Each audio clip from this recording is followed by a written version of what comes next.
Exactly, which is how a lot of them got here. And then they also used them to trade with the Indians.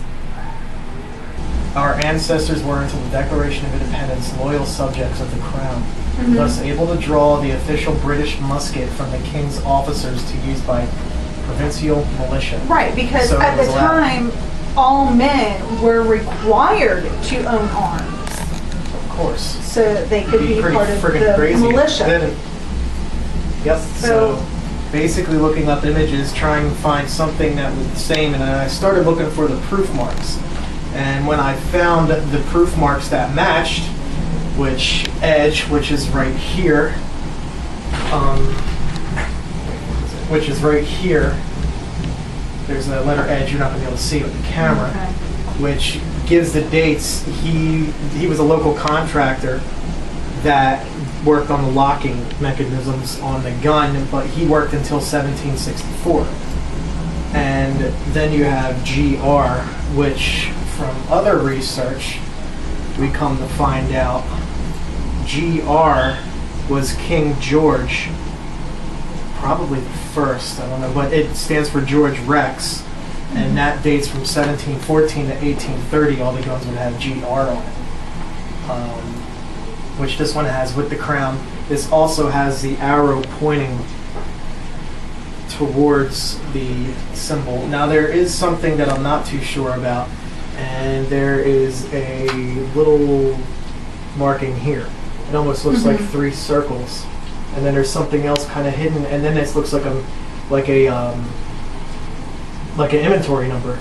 It could be number 71, which is making me think that it was made in 1771, but now I know that it was made beforehand because the guy who worked on the lock, unless they just grabbed an old locking mechanism that was already taken off of one gun and popped it in this. I think you were right about numbering it for inventory purposes. Oh yeah, they inventoried everything.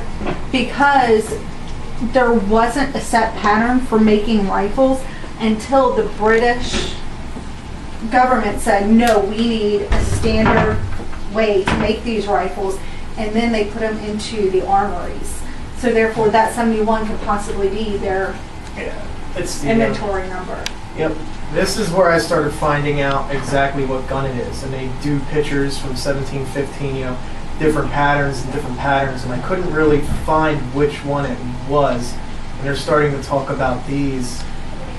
This was actually this gun, the 1730s, the 42, were actually used by infantry during in America during the French and Indian War. So that could be definitely the one that we see here, because not only all the firing mechanisms are basically the same. Well, after 1742, they also started making the barrels shorter. Yeah, this is the long pattern. This is the long land pattern. And then this doesn't have a flat surface. They continued after 56 with a flat surface. So this has the 36 example, which is very thick, which works with that. Then the butt end right here, you have 5 different examples. These 2 have short brass pattern, and this one doesn't have a brass pattern. These 2 other ones have a long brass pattern, which is 1730 up towards and ending at 1756. The next form, 1742, standardized the hazelnut forward end design.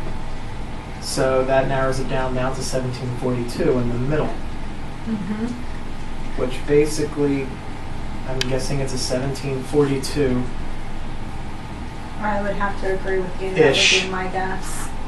Brown Bess long land pattern rifle built by Mr. Edge. That's all I know now. And it more than quite I knew possibly before. got here during the French and Indian Wars. Yep, could have been used in 3 battles, maybe 4. French and Indian, then the Revolution, then the War of 1812, and then on to the Civil War, where it finally just laid to rest, no pun intended.